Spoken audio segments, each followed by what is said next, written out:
Salam dostlar. Bu təkcə bir divar paneli deyil. Bu bir əsərdir, bir hissdir. Adını Sahara qoymuşam.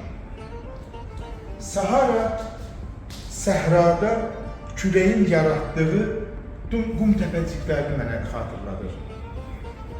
Burada hər bir xətt, hər bir dalğa təkrarsızdır. Sahara da təkdir. Və bu əsər evlərinizə gözəl bir hekayə daşıyacaqdır.